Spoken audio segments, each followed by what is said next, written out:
North Atlantic Treaty Organization. In short form, we say that NATO.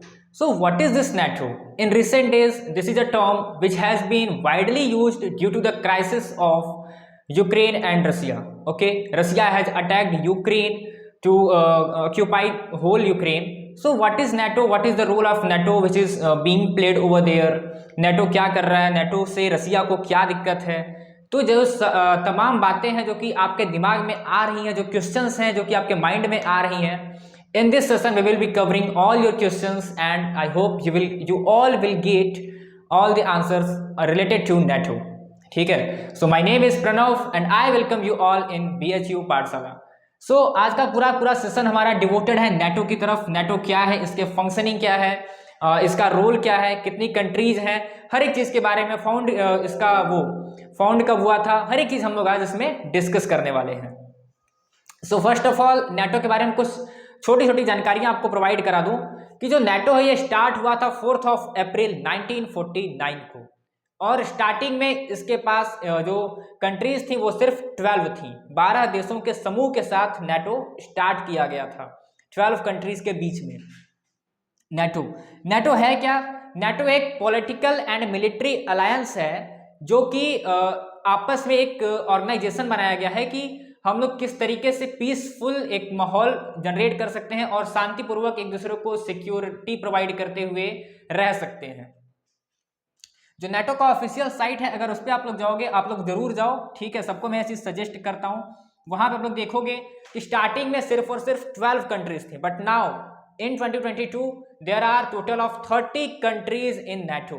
NATO का expansion हुआ है और यही रीजन रहा है कि रसिया जो है वो यूक्रेन को टारगेट बना रहा है. यूक्रेन भी जो था वो रसिया को यूक्रेन जो था वो नेटो को ज्वाइन करना चाहता था. तो रसिया ने बोला नेटो से कि नहीं, आप अब अपना एक्सपेंशन नहीं करेंगे, किसी और कंट्री को अपने अंदर शामिल नहीं करेंगे. बट नेटो डिक्लाइंड जो भी इन्होंने एडवाइस दिया था रसिया ने नेटो को, नेटो ने कंप्लीटली उसको डिक्लाइन कर दिया, रिजेक्ट कर दिया कि जो भी शामिल होना चाहेगा अगर कंडीशन को फुलफिल करेगा तो हम लोग उसको शामिल करेंगे अपने ऑर्गेनाइजेशन में. रसिया उस बात से नाराज हुआ. ऐसा क्यों हुआ वो भी आगे समझेंगे हम लोग. इस समय जो करंट में है टोटल ऑफ 30 मेंबर कंट्रीज हैं इसमें. उसमें से भी आपके पास बोला जाए तो 28 यूरोपियन कंट्रीज हैं और 2 नॉर्थ अमेरिकन कंट्रीज हैं. नॉर्थ अमेरिका और यूरोप दोनों ही अलग अलग कॉन्टिनेंट्स हैं. ओके, तो 2 नॉर्थ अमेरिकन कंट्रीज हैं और 28 यूरोपियन कंट्रीज हैं. पूरी लिस्ट यहां पे आपको साइट पे दिख जाएगी. ठीक है, अगर आप आगे बढ़ोगे तो अगर आप लोग आगे बढ़ते हो अभी तो पूरी लिस्ट आपको दिखाई देगी यहाँ पे. ये पूरी कंट्रीज है, जैसे ग्रीस है 1952, देन नॉर्वे है, पोलैंड है. सिमिलरली जो करंट में सबसे लेटेस्ट कंट्री जो नेटो को ज्वाइन किया है वो है नॉर्थ मैसिडोनिया. 2020 में ये ज्वाइन किया है नेटो को. नेटो के कुछ की प्रिंसिपल्स हैं, वो किस तरीके से वर्क करता है. देखो यहाँ पे क्या लिखा हुआ है कि NATO membership is open to any other European state in a position to further the principles of this treaty and to contribute to the security of North Atlantic area. देखो, जो बेसिक मोटो है नेटो का वो यही है कि एक peaceful environment हम लोग कैसे क्रिएट कर सकते हैं नॉर्थ अटलांटिक ओशन के दोनों ही साइड में. किसी प्रकार का युद्ध ना हो, चीजों को कोई अगर बात फंसता भी है, कोई मैटर होता भी है तो उसको हम लोग पीसफुली बातचीत करके कैसे निष्कर्ष और हल निकाल सकते हैं.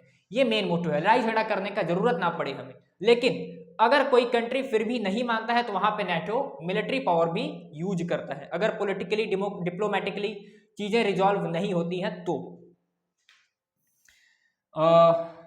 मेंबरशिप एक्शन प्लान, अगर कोई कंट्री ज्वाइन होना चाहता है तो उसको असिस्ट भी करता है नेटो कि आप क्या क्या चीज करेंगे जिससे कि हमारे अंदर आप ज्वाइन हो सकते हो. चलते हैं हम लोग बेसिक पॉइंट्स की तरफ. तो फर्स्ट है basic a political and military alliance. Like security is our daily life is key to our well being. अगर हम लोग सिक्योर नहीं रहेंगे या फिर सिक्योर फील नहीं करेंगे तो क्या हमारा मेंटल हेल्थ और फिर फिजिकल हेल्थ अच्छे से फंक्शन करेगा? नहीं करेगा. तो नेटो का भी क्या मोटो है कि हमको अपने डेली लाइफ में अच्छे से जीने के लिए एक सिक्योर इन्वायरमेंट चाहिए. NATO's purpose is to guarantee the freedom and security of its members. और एक चीज और है कि नाटो में जितनी भी कंट्रीज हैं, अगर उसमें से किसी एक कंट्री के ऊपर हमला होता है, अटैक किया जाता है, तो बाकी जितने भी मेंबर्स होंगे वो उन सभी मेंबर्स के खिलाफ अटैक माना जाएगा।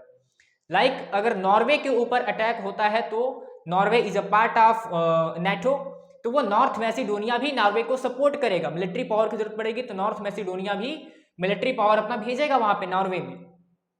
यानी कि पूरी की पूरी 30 कंट्रीज मिलके फिर सामने वाली कंट्री से लड़ाई करेंगी या फिर प्रॉब्लम को सॉल्व करने की पूरी कोशिश करेंगी। ओके, मिलिट्री पहले है पॉलिटिकल। देखो यहाँ पे है ना, NATO promotes democratic values and enables members to consult and cooperate on defence and security related issues to solve problems. यानी आपस में बातचीत करना है, आपसी समझौते से चीजों को हल करना है, इसका पूरा का पूरा पर्पज यही है, एक दूसरे के साथ एक अच्छा संबंध बनाना, trust banana.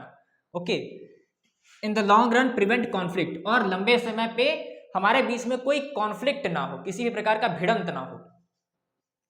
Military, NATO is committed to the peaceful resolution of disputes. पहली चीज तो नाटो पूरी की पूरी कोशिश करेगा कि शांतिपूर्वक किसी भी मामले को कैसे हल किया जाए, लेकिन अगर शांतिपूर्वक तरीके से बात नहीं बनती है तो नाटो फिर यूज करेगा मिलिट्री पावर। ओके, और इस मिलिट्री पावर में पूरी कंट्रीज हेल्प करेंगी। ठीक है, जितनी भी अलायंस में कंट्रीज हैं, पूरी कंट्रीज एक दूसरे को सपोर्ट करेंगी उसमें। ओके, बात करें आर्टिकल 5 ऑफ वाशिंगटन ट्रीटी की, तो इसमें टोटल ऑफ 14 आर्टिकल्स हैं। वो भी आप लोग जरूर इस पर क्लिक करके अपने साइट पे, मोबाइल पे चेक जरूर करना आप सभी लोग। ठीक है, मैं आप सभी को स्ट्रांगली सजेस्ट करता हूं कि इनके साइट पे जाइए और चीजों को देखिए। ठीक है, बारीकी से हर एक चीज पढ़िए, क्या क्या चीजें हैं। डिसीजंस एंड कंसल्टेशंस हैं आपके पास। Okay, first of all 2 point collective defence. हाँ, यहाँ पे था कि NATO is committed to principle that an attack against one और सेवरल ऑफ इट्स मेंबर। जैसा मैं बता रहा था कि अगर किसी एक के खिलाफ अटैक होता है तो वो हर एक के खिलाफ अटैक माना जाएगा, और फिर कलेक्टिवली डिफेंस करते हुए वो अपनी कंट्रीज को बचाएंगे। After then we have the transatlantic link. NATO is an alliance of countries from Europe. जैसे कि आप लोग यहाँ पे देखो, ये बहुत इंपॉर्टेंट है। इधर के जो ये एरिया है, ये पूरा का पूरा कौन सा है? नॉर्थ अमेरिकन कॉन्टिनेंट का एरिया है, और इस तरफ वाला क्या है? यूरोप। ठीक है, यूरोप, ये यूरोपियन कॉन्टिनेंट है और ये नॉर्थ अमेरिकन कॉन्टिनेंट है। इन दोनों के बीच का एक लिंक है, इसको लिंक कह सकते हैं हम लोग नाटो को, जिसमें कंट्रीज को ज्वाइन किया जाता है और आपस में सब बातचीत करके, कोऑपरेट करके सिक्योरिटी डिफेंस को स्ट्रांग बनाते हैं। रसिया कहीं आपका इधर पड़ता है और यूक्रेन इस पर्टिकुलर पोजीशन पे है, और इधर जितनी भी कंट्रीज हैं सब ऑलरेडी नाटो की पार्ट हो चुकी हैं। और यहाँ पे क्या है कि आपका यूएस और कनाडा जो भी है, दोनों कंट्रीज ऑलरेडी नाटो के मेंबर्स हैं। अब रसिया क्या चाहता है कि यूएस का जो बेस है वो रसिया के पास ना आ जाए, क्योंकि ऑलरेडी इधर तक ऑलरेडी नाटो की कंट्रीज हैं, जितनी भी कंट्रीज है सब नाटो में शामिल हो चुकी हैं। यूक्रेन की भी इच्छा थी कि मैं नाटो से जुड़ जाऊं, क्योंकि छोटा कंट्री है, छोटा देश है, तो मिलजुल के रहेगा तो उसकी सिक्योरिटी इंश्योर्ड रहेगी। अब रसिया को यह बात जची नहीं, रसिया कभी नहीं चाहता है कि यूएस जो है उसके आसपास कहीं भी दिखाई दे। ठीक है, क्योंकि जो आपका वर्ल्ड वॉर सेकेंड के बाद क्या हुआ था कि 2 सबसे बड़ी पावर्स निकल के आई थी, सोवियत यूनियन एंड आपका यूनाइटेड स्टेट्स। तो रसिया क्या चाहता है कि कभी भी यूएस को अपने पास नहीं आने देना चाहता है, और यूक्रेन, इसीलिए रसिया जो है यूक्रेन पे हमला किया है कि मैं पहले से ही नाटो यहां पहुंचे उससे पहले मैं ही यहां तक पहुंच जाऊं और पूरा इसको अपने अंदर मर्ज कर लूं।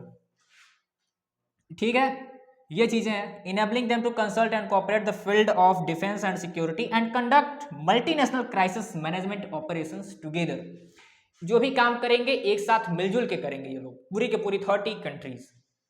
और ही बहुत सी कंट्रीज हैं जो कि नाटो के प्रिंसिपल से बहुत ही प्रभावित होती हैं और वो भी उस चीज को फॉलो करना चाहती हैं। ऐसी बहुत सी कंट्रीज हैं जो कि इनडायरेक्ट वे में भी नाटो को सपोर्ट करती हैं। Okay, now we will move to our third, that is activities. What are the activities that is played by NATO? तो डिसीजंस एंड कंसल्टेशंस। कोई भी डिसीजन होता है, देखो यहाँ पे क्या होता है कि रेगुलर बेसिस पे ये लोग, देखो यहाँ लिखा हुआ है every day member countries consult and take decisions. पहले वो लोग आपस में बातचीत करते हैं कि कहाँ पे कौन से सिक्योरिटी को खतरा है, उसको कैसे मजबूत कर सकते हैं हम लोग। रेगुलर बेसिस पे लोग आपस में बातचीत करते हैं और चीज़ों को नए नियम निकालते हैं और समझाने सुलझाने की कोशिश की जाती है। आफ्टर देन हाँ, और इसमें भी नेटो के जितने भी मेंबर कंट्रीज हैं उसमें भी जो रिप्रेजेंटेटिव होता है, अपने कंट्री का जो रिप्रेजेंटेटिव होता है वो प्राइम मिनिस्टर या फिर मतलब कोई एक हायर अथॉरिटी ही वहां पे रिप्रेजेंटेटिव होता है जो कि डिसीजंस को ले रहा होता है। आफ्टर देन हाँ, जो स्टेब्लिशमेंट हुआ था वो हुआ था आपका 4 अप्रैल 1949, signing off the Washington treaty. ठीक है, तो ये कुछ बेसिक नॉलेज था नेटो के बारे में।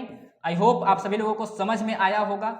और इसके बाद आप लोग क्या कर सकते हो, अभी हम लोग अपना BHU पाठशाला की बात की जाए तो कोर्स लॉन्च हो चुका है। ठीक है, और इसमें आप लोगों को क्या क्या चीज़ें मिलती हैं, फैसिलिटीज़ क्या क्या मिलती हैं। BHU पाठशाला का कोई भी कोर्स अगर आप लोग ज्वाइन करते हो तो आपको लाइव वीडियोज़ मिलते हैं, आफ्टर देन टेस्ट सीरीज मिलता है, DPP मिलता है, डेली प्रैक्टिस पेपर्स, और मेंटर्स आपसे डायरेक्टली बात करते हैं और आपको आपकी जो भी प्रॉब्लम्स होती है उसको सॉल्व करते हैं। ठीक है, और अगर आप लोग ज्वाइन करना चाहते हो कोर्सेस हमारे, ठीक है, किसी भी कोर्स की प्रिपरेशन के लिए, किसी भी एंट्रेंस की तैयारी के लिए, तो ये नंबर है आपके सामने, आप लोग इस पर कॉन्टेक्ट करिए और कोर्सेस को ज्वाइन करिए।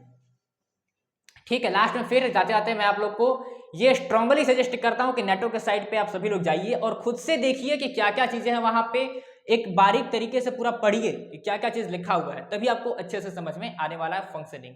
Okay, so we will meet again in another session. तब तक के लिए thank you, goodbye and take care.